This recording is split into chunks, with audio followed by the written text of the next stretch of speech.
because that's what y'all like, right? Y'all like that. Y'all love that. Enjoy it. Peace out.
What do you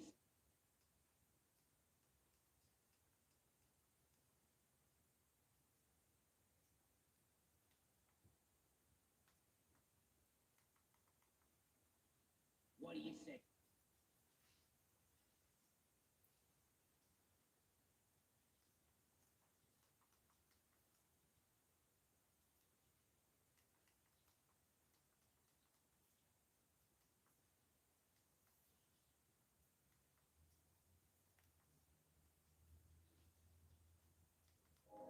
This once.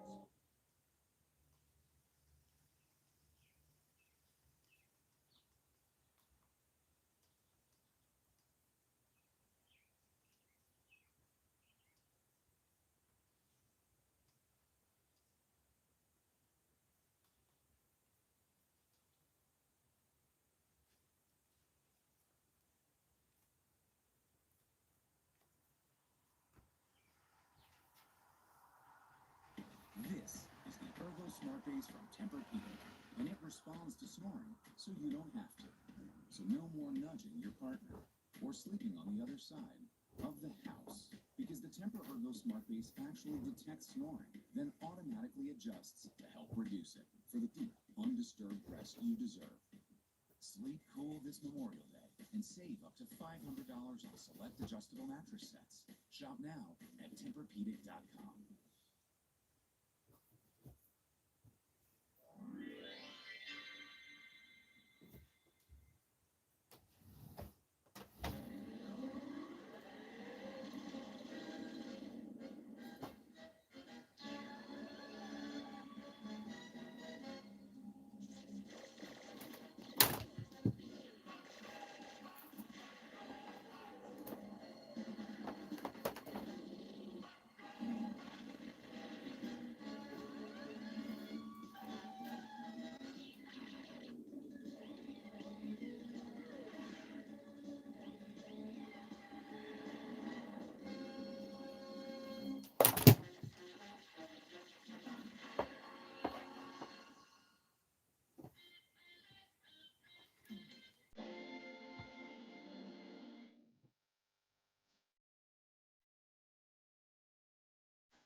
Ergo Smart Base from Tempur-Pedic, and it responds to snoring, so you don't have to.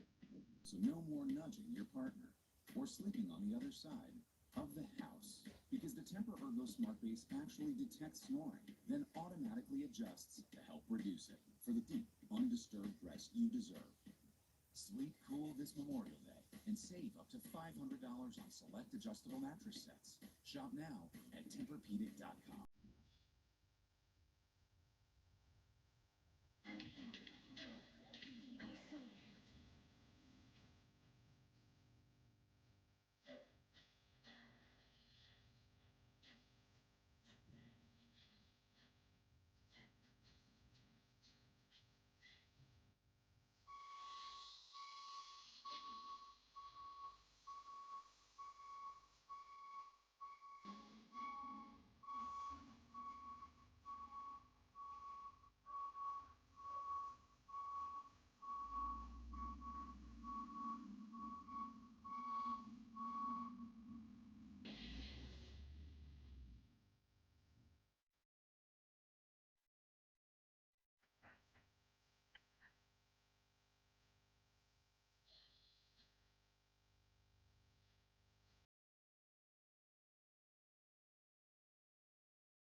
save the day.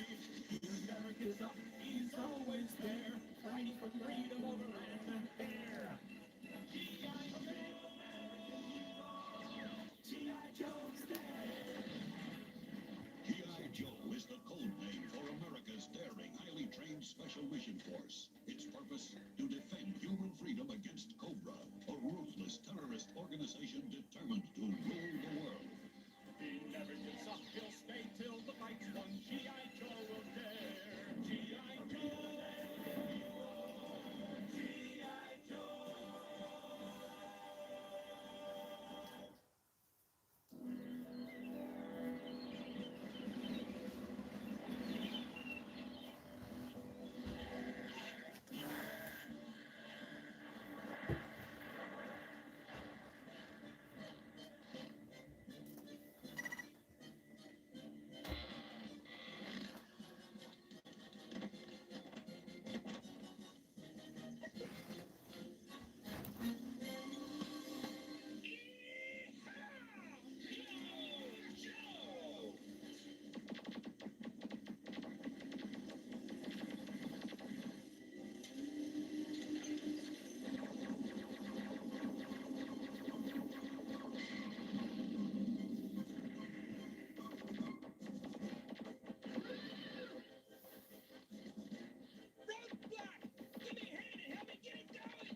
You crazy dude, that's no lie. Get out of there before you fry.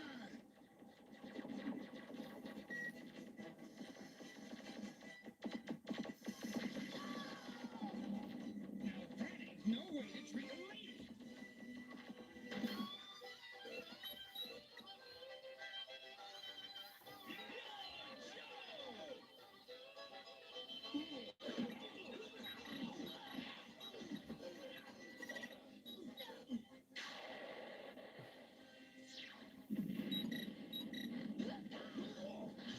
Cross country, you okay? No! Those snakes ruined my tape deck! Man, those killer vipers make cross country mad, but anybody who hates country music can't be all bad. Shoot. This means I gotta get me another one.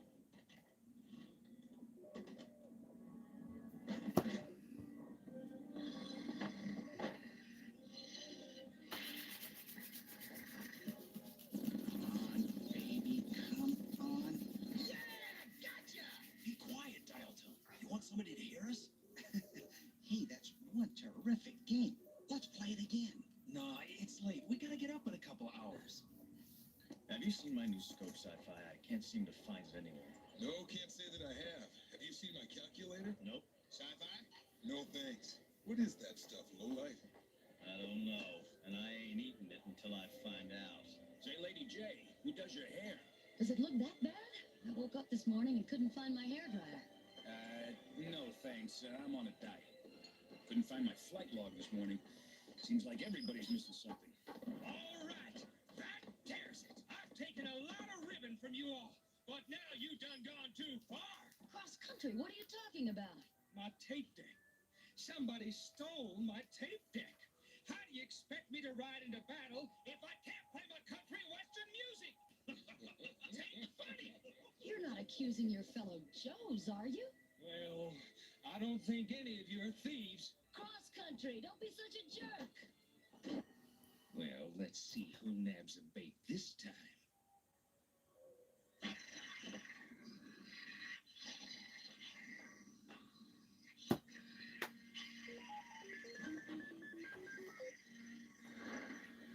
Well, I'll be. Oh, yeah.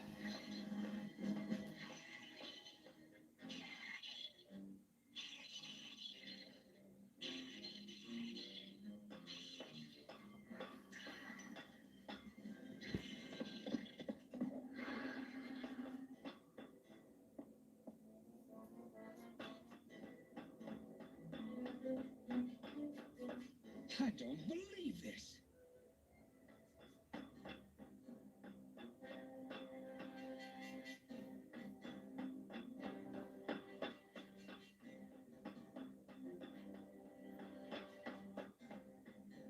guess there's only one way to get it back.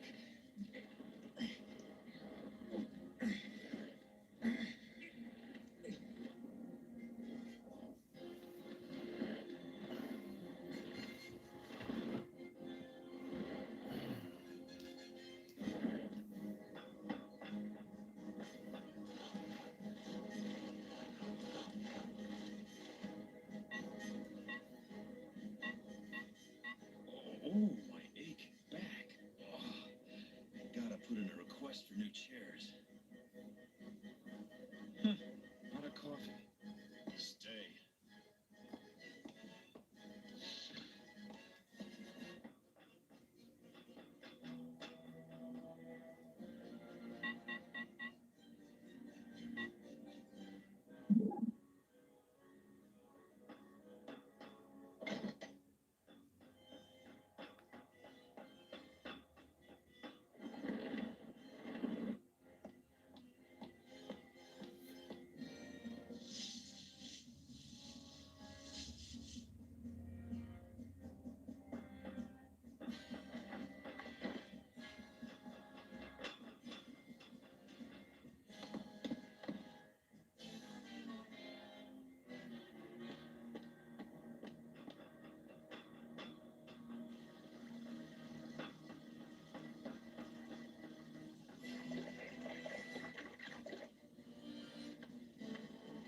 Phew.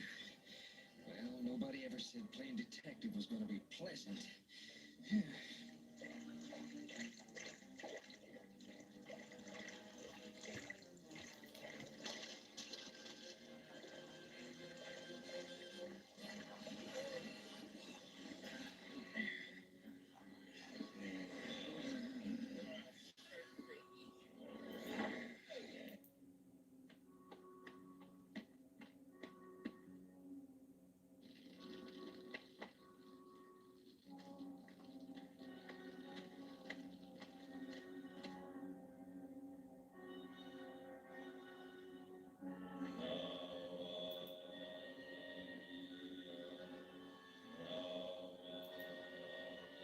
Oh, I'll be.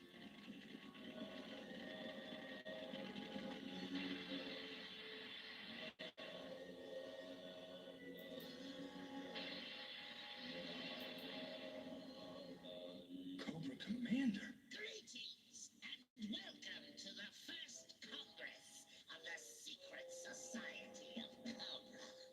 You have all been selected to wear the signet of the new brotherhood, known as the Coil.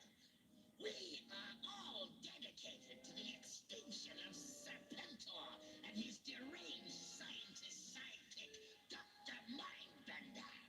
We must return Cobra's power to its rightful heir, namely me! I reckon General Hawk will be mighty interested in old Snake. And his deranged scientist sidekick, Dr. Mindbender. We must return Cobra's power to its rightful heir, namely me! I reckon General Hawk will be mighty interested in old Snake Breath's revival meeting. Hey, mates, what do we have here? It must be Christmas, and this is our present. Don't get me riled, boy. You won't like it. Here, mate, let me make you really hot under the corner. G.I. Joe will return after these messages. At Lazy Boy, your unwind starts the moment you walk in. We listen. We learn how you and your family live. Our designers help you create a home made for your life. Thoughtfully designed, handcrafted with care, tailored for you. Your comfort starts here. Come get the comfort you deserve at Lazy Boy. Shop the Lazy Boy Memorial Day sale. Save 30% off everything plus $0 down and 0% interest for 48 months. Lazy Boy. Long live the lazy.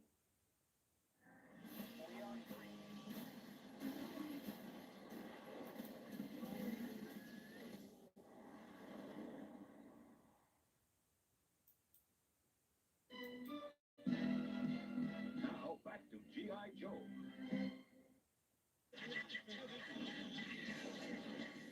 What? He's blooming gone! Cobra Commander has really gone off the deep end this time. Do not be so quick to judge him, Destro. He has had many successes over the years.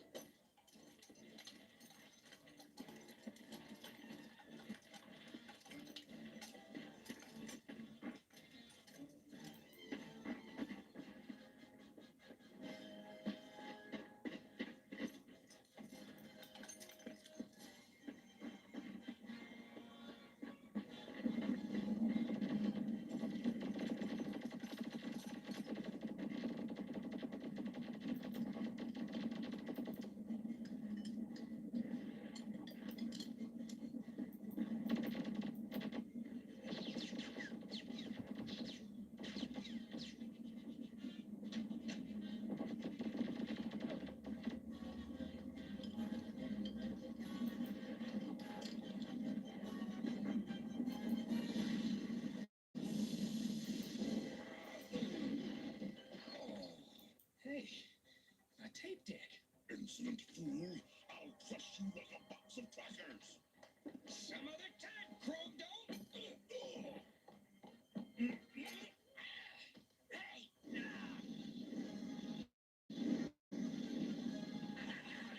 Anyone remember to bring the marshmallows?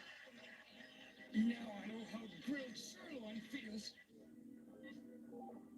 This file has been accessed and deleted by unauthorized personnel. Let's try it again. Uh-oh.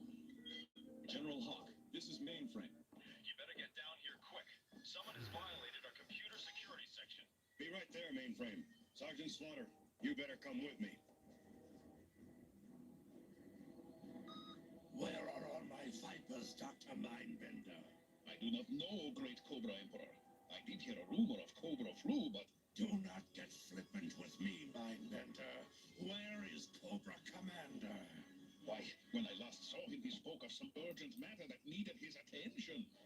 Find my vipers and bring Cobra Commander to me at once! This I command! Yes, Serpento, right away. What a spoiled brat I have created.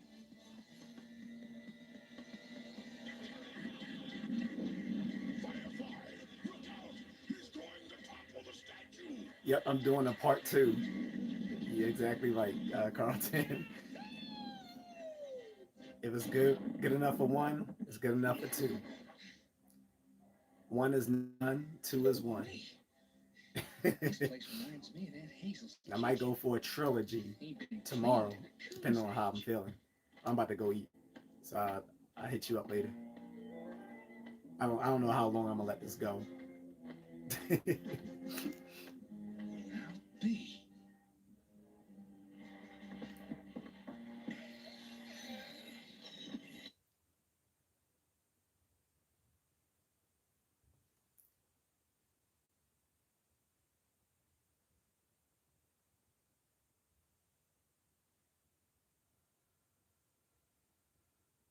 Hey Agatha, what's up?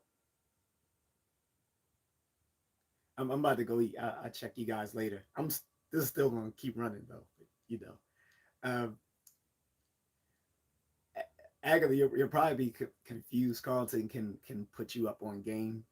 Basically, this is just my cynical live stream of doing absolutely nothing because that's what people seem to like.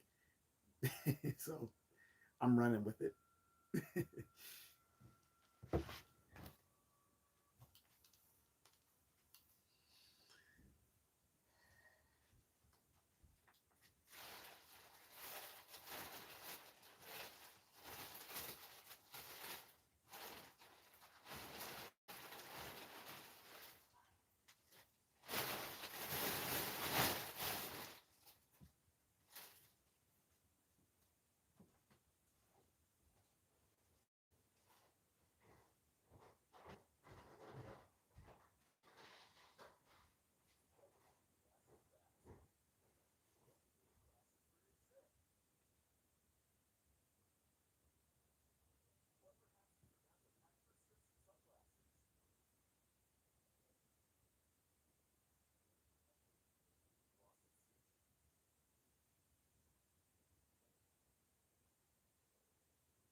foreign G.I. Joe in one fell swoop.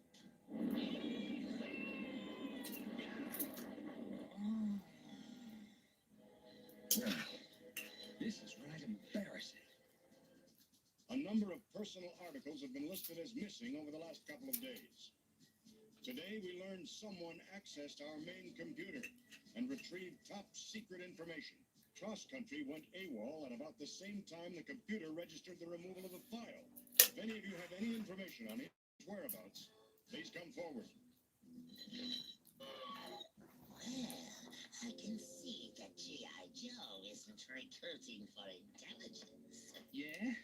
And Cobra's hardly noted for good looks either. Enjoy it while you can, Fang Breath. Commander, we tapped Joe's secret file. Wait, not here. Bring it to the communications room.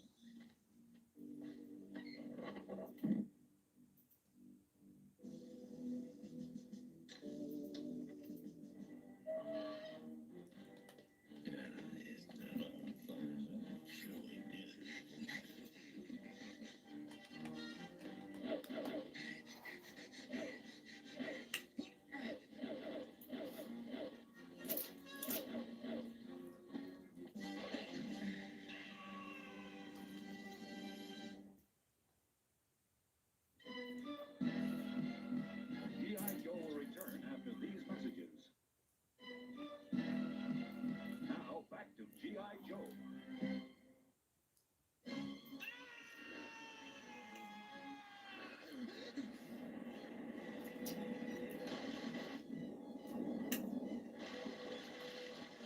This must be an e-ticket ride.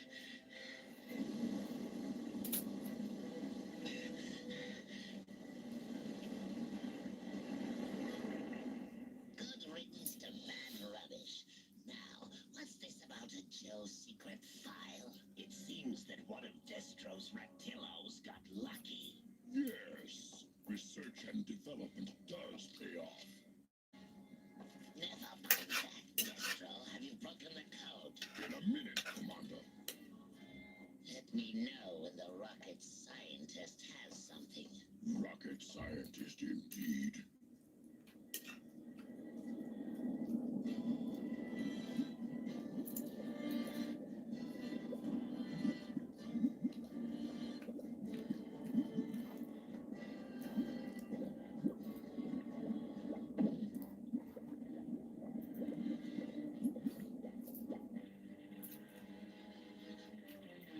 Got to warn the Joes. Lighthouse. Well, just might work.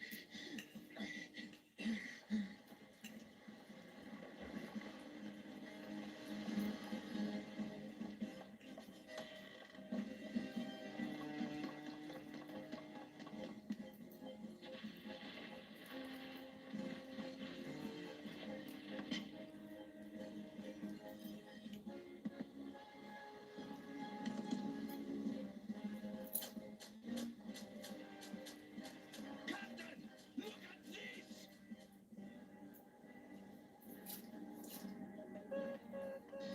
What the?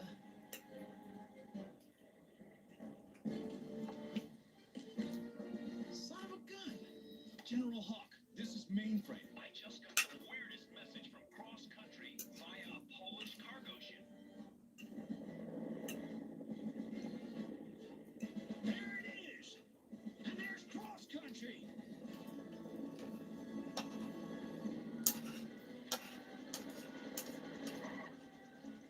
Okay, we're gonna do this by the book.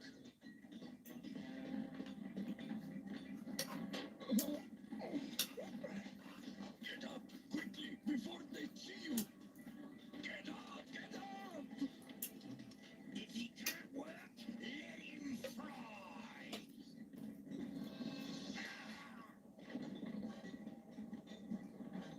Grab his keys! You grab the keys!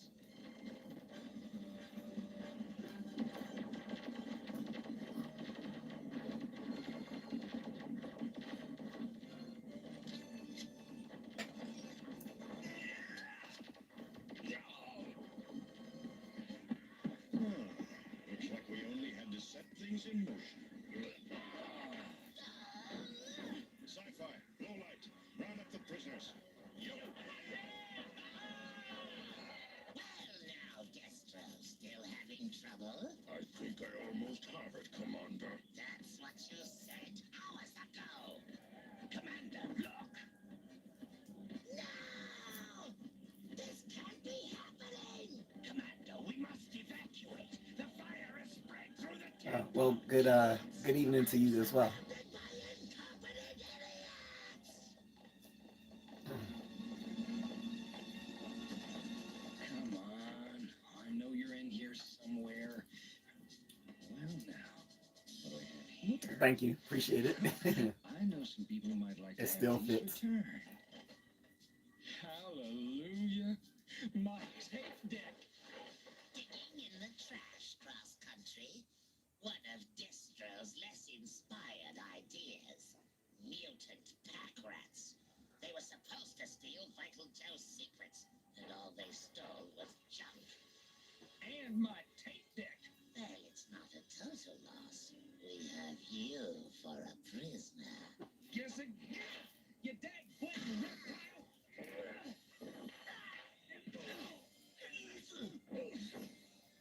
Well, if you really want to play rough.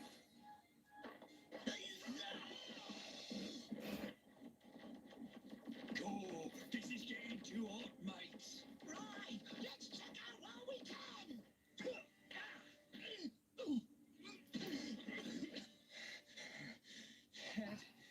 Had enough?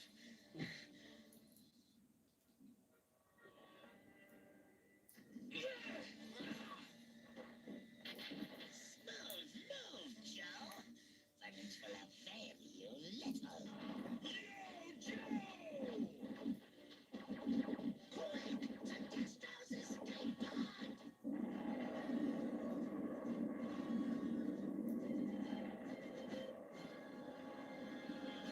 Well, for an impromptu rescue mission, this didn't turn out too badly. I say I found all the stuff that got stolen. Oops. Sorry about that. While you were out chasing shadows, Mainframe radioed to say he found out what file was missing. What was it? Are you ready for this? It was a video game. Something Mainframe and Diatone cooked up. All this for that? Some nights it just don't pay to get out of bed. I'll destroy my orange. G.I. Joe will return after these messages.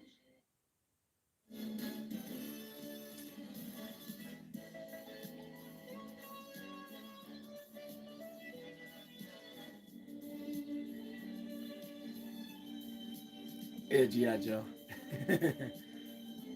On Tubi.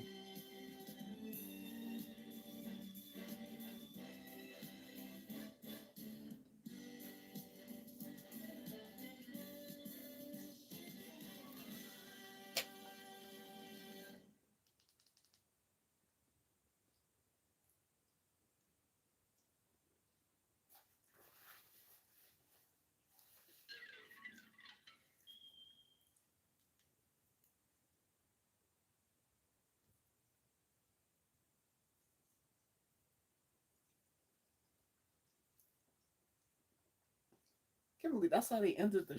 That's how they ended the show with that episode. That's.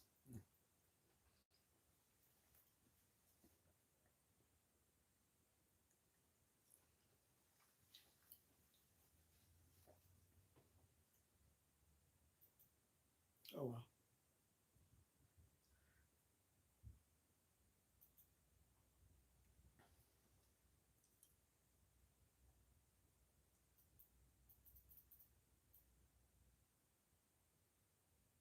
My favorite subliminal messaging cartoon.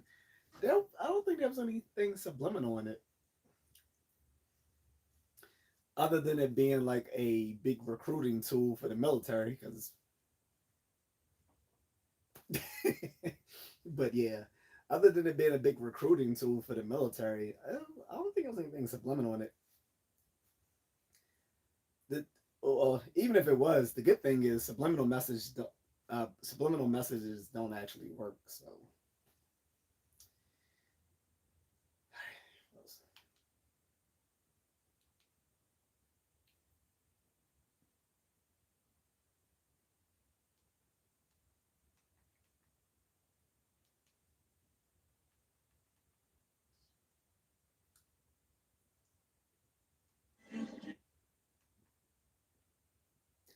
G.I. Joe against Cobra, the enemy, fighting to save the day. He never gives up. He's always there. G.I. Joe against Cobra, the enemy, fighting to save the day. Oh, my MOS was 31 Lima. Uh, cable tech, basically, cable dogs.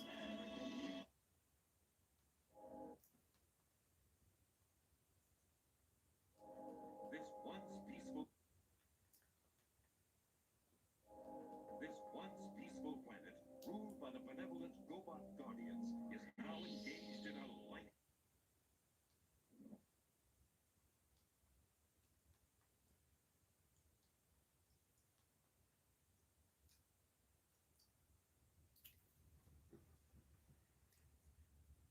POG. Yeah, I'm not gonna front. I surely was. Nah, Cable Dogs was born. Other than giving me training to be uh,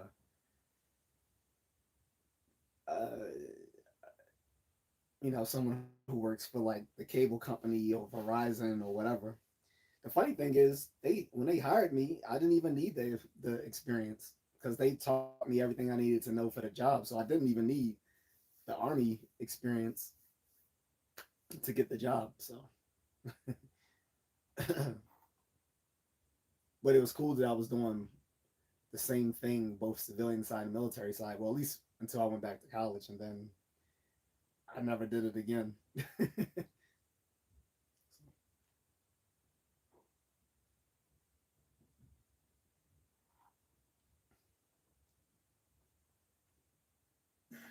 Features within PUBG that are starting to expand. And I said good evening. I guess you're on this side of the pond, so my bad. And again, it doesn't. When you spoke to Galog, I assumed you were on this side of the world. I mean, on the other side of the world, but I think you're on this side. So infantry was born when we weren't shooting stuff up. We were chain smoking. I kind of wish I had did infantry though. I'm not gonna lie. Uh, I was terrified to do it back when I was 19. Oh, you are in Manila. Okay, so it is evening or well midnight now. So. They're allowing you to change the wheel types. They're allowing you to change whether you have. I kind of wish I did like maybe like 2 years of infantry, embraced the suck for 2 years, and then moved on to like doing a support MOS. When the game first came out. So I think. But so be it. I'm still hoping that I can get an age waiver and go back in if World War III breaks out. You can start leveling up your weapons. And again, it doesn't change gameplay. It doesn't change. Give somebody a leg up on whether they can win or not. But you can start to change the look of the weapons, whether it's from the muzzle attachment to the magazine to the stock to the overall look and design of the gun. They're starting to do things like that, even with the vehicles. They're allowing you to change the wheel types. They're allowing you to change whether you have a McLaren or a coupe. They're giving you customization of it. Almost forgot to take my vitamins. At the beginning of the, remember, what the Hulk said, take vitamins every day. So work out, pray, brother, and take vitamins. Skins and those types of customizations, I think are really a good appeal for PUBG and what they're trying to do and what they're trying to bring forward. I don't do the playing part, but I can do the working out and taking my vitamins. Yeah, so they do have quite a bit of stat tracking in PUBG. They have everything from kill-death ratio to what your favorite weapon is, or most used weapon, and how many headshots that you've been able to do with what weapon, your average damage per weapon, or overall average damage. They've got quite a bit, and they seem to reset that every season. So for each season that they have that comes out, and it's based on patches, like I said, I believe we're on season 22 right now.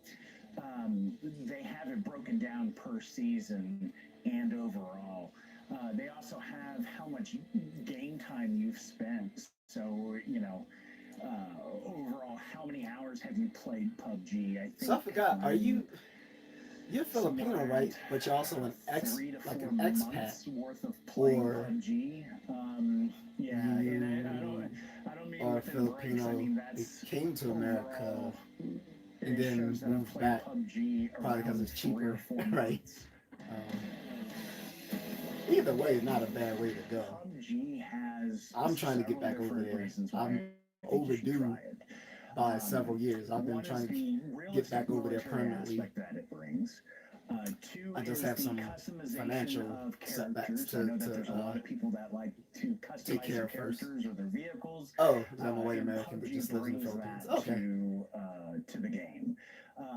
The third aspect is Yeah, the different a lot types of maps that expats they over there have, are veterans. whether you like long games or short games. And I think PUBG more so in the has, Philippines than in both of Thailand. those. There's a lot I of think PUBG is a great expats in game Thailand as well. to try and But see if you like. I have a suspicion that more of the expats in the Philippines are veterans than in Thailand. I don't know. Because I consider myself an immigrant, not an expat. I mean, I guess tomato. I mean, I guess an expat is an immigrant. More realtor agents recommend realtor.com. Well, maybe you think an expat is a tourist.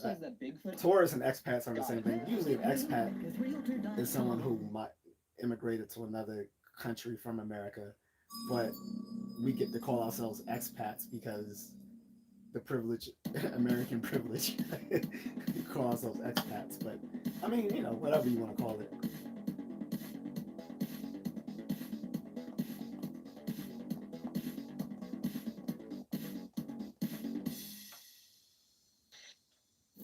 If you've been paying attention to comics the last little while, you'll see that comic companies tend to employ some interesting marketing gimmicks. Some that work, some that don't, and some that are just kind of bizarre. To break down some of these techniques and marketing gimmicks, here's Ron Wiseman, comic aficionado and comic store owner.